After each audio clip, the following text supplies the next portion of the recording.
podcast called again?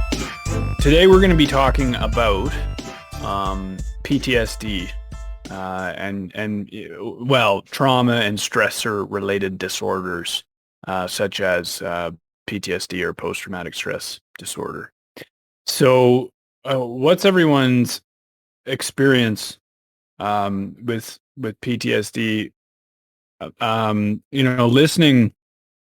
Listening to our last podcast was traumatizing at times because it was a bit of a snoozer. So I'm sort of suffering from that and having flashbacks. And I certainly hope that we can be more lively, engaging, and informative this time around. Any other lived or clinical experiences with PTSD that will help form a case vignette for today's podcast?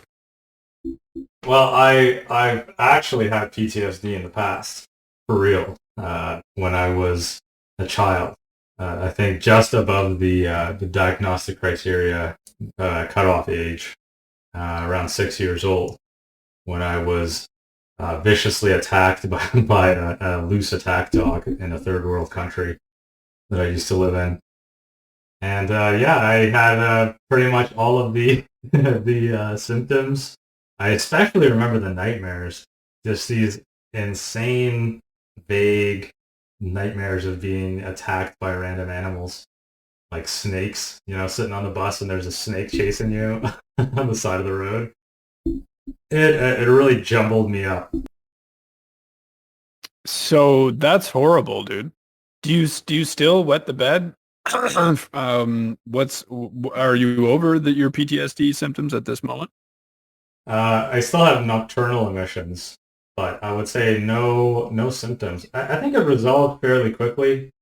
Maybe that's why I'm such a resilient individual. I think after about, I think it was the span of months that it resolved. But I remember for a few years being maybe having some hypersensitivity around vicious dogs, like barking dogs, beware of dogs, signs with a dog beside it.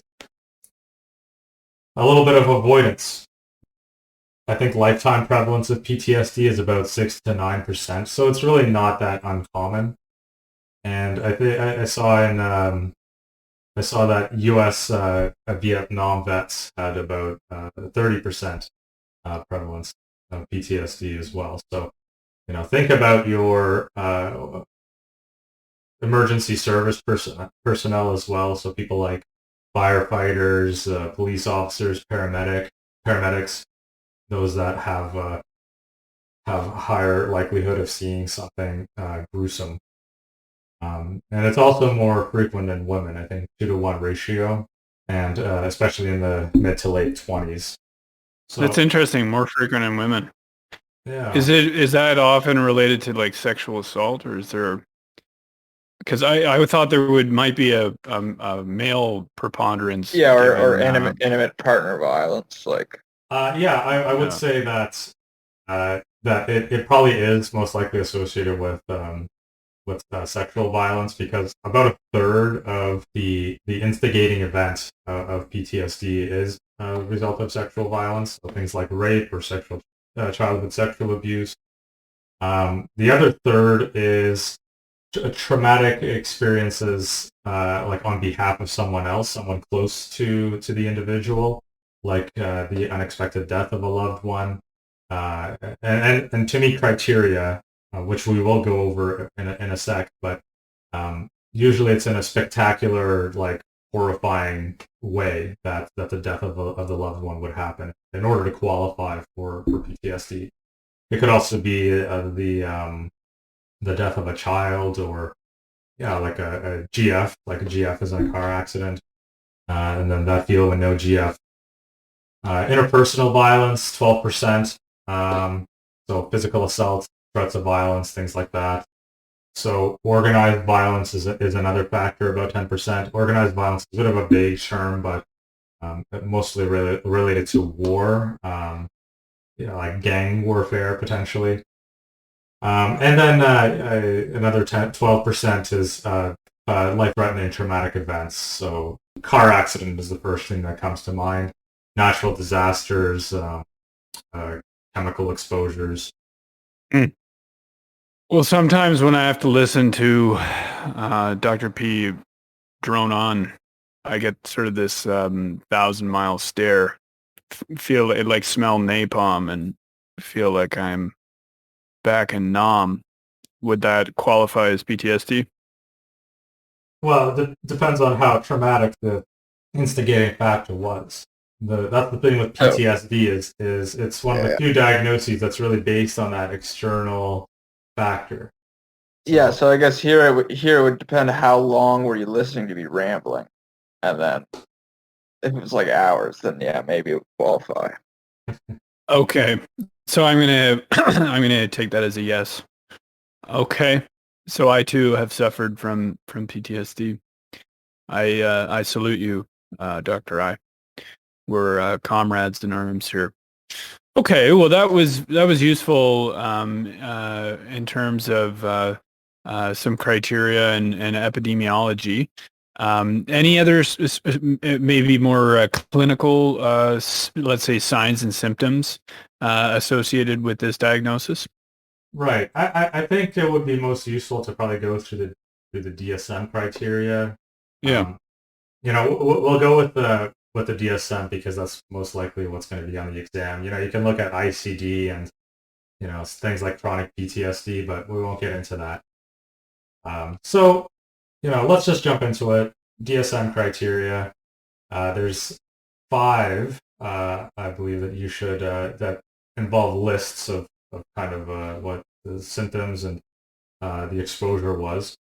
It's made up of the exposure to an actual or threat of death, serious injury, or sexual violence, the intrusion symptoms, avoidance behavior, negative cognition and mood, as well as changes in arousal.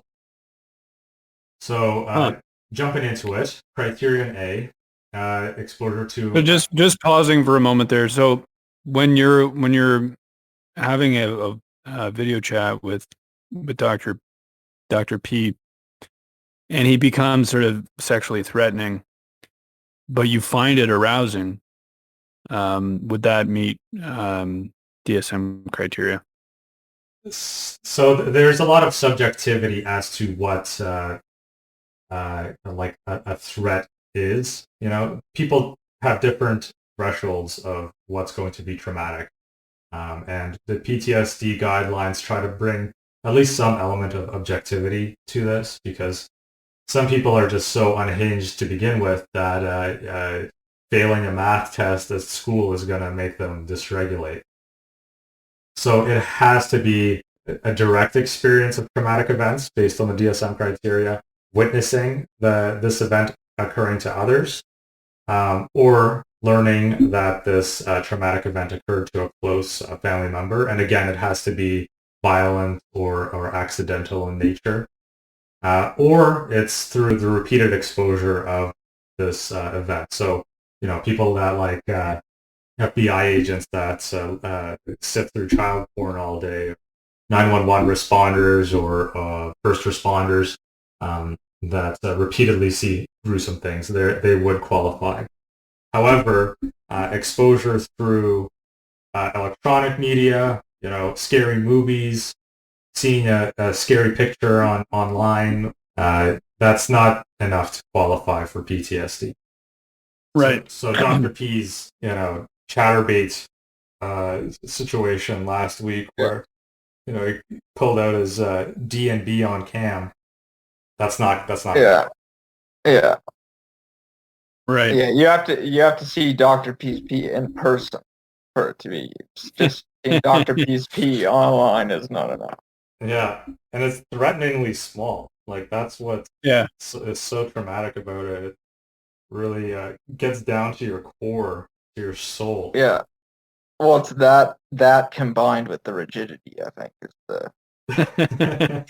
It's like a needle. Okay, fair play. Yeah, so that's understood. Yeah. Now, Dr. T, can you tell us about some intrusion symptoms